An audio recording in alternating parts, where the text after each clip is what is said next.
Hello everyone, good morning সবাইকে। দেখো, আমি আজকে রান্না করব পটলের তরকারি।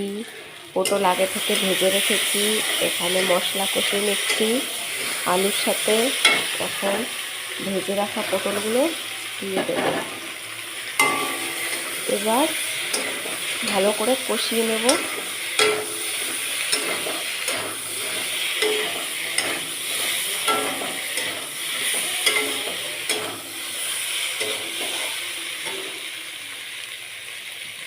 এখানে রেখেছি বেগুন, কেটে রেখেছি।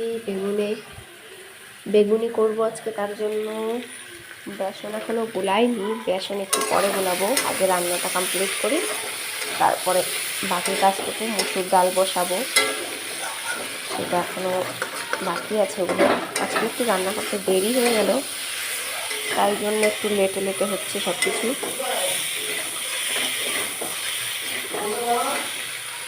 দেখতে পাচ্ছ বন্ধুরা, ভালো করে সবজিটাকে কষিয়ে নিচ্ছি আগে।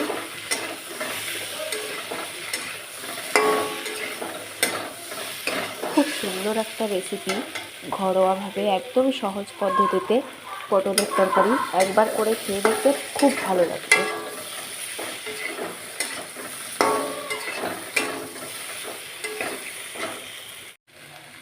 সবজি থেকে তেল ছাড়ছে, তার মানে আমার কষানো হয়ে গেছে সবজিটা।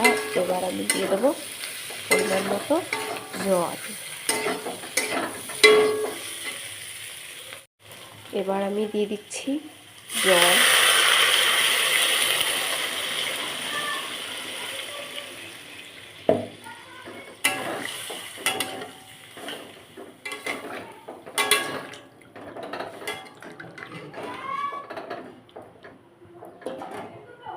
এবার জলটাকে ফুটতে দেব,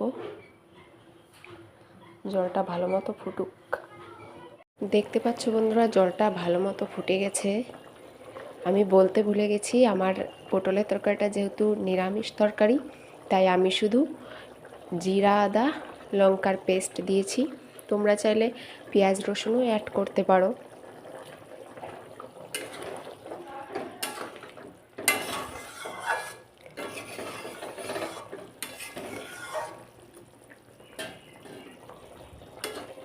এবার আমি এর ভিতর দিয়ে দেবো ভেজে রাখা